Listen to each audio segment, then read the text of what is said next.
January 11th, 2021. Speaker Nancy Pelosi issued Vice President Mike Pence an ultimatum on Sunday night. Invoke the 25th Amendment to remove President Donald Trump in the coming days, or Democrats will proceed this week with impeaching the president for an unprecedented second time. Pelosi made it clear in a letter to her members that if Pence refuses to act, Democrats will immediately move to force Trump from office for his role in inciting violent riots at the Capitol on Wednesday that's linked to the death of at least 5 people. Pence so far has shown no willingness to meet Democrats' demands, making an impeachment vote almost certain this week.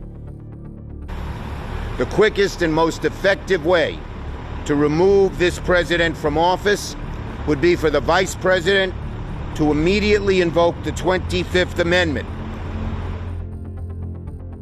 Indonesian authorities on Sunday located the black boxes of the Sriwijaya airjet that crashed in the sea soon after taking off from the capital of Jakarta, as human body parts and pieces of the plane were retrieved. The Boeing 737-500, with 62 passengers and crew, was headed on a domestic flight to Pontianak in West Kalimantan on Saturday, before it disappeared from radar screens 4 minutes after takeoff. The first major airline disaster in Indonesia since 189 passengers and crew were killed in 2018 when a Lion Air Boeing 737 MAX plunged into the Java Sea soon after takeoff from the Soekarno-Hatta International Airport.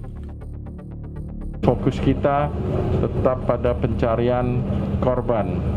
Untuk material dan yang lainnya merupakan hal yang penting, simultan bersamaan dengan pelaksanaan evakuasi atau pencarian korban. North Korean leader Kim Jong-un said his country is developing new weaponry, including a nuclear-powered submarine, tactical nuclear weapons, and advanced nuclear warheads designed to penetrate missile defense systems. Kim said that North Korea is pushing ahead with the armaments to deter the United States, comments that appear to show President Donald Trump's strategy of high-level engagement with Pyongyang. Improvements in tactical nuclear weapons, which are meant to be used at shorter range and are often less destructive than strategic nuclear weapons, are also being finalized.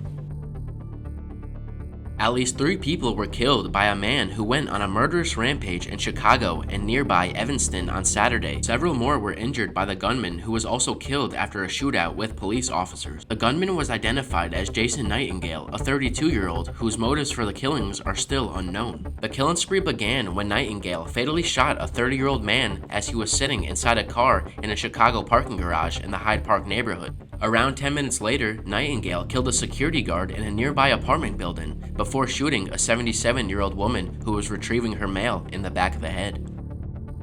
A U.S. judge on Friday blocked the Trump administration's most sweeping set of asylum restrictions less than 2 weeks before President-elect Joe Biden takes office. The rules had been set to take effect this Monday. The court order has limited immediate impact because the government has largely suspended asylum at the U.S.-Mexico border during the coronavirus pandemic. Still, letting the rules take effect would have been felt by some who can still claim asylum and make it significantly more difficult for all asylum seekers once pandemic-related measures are lifted.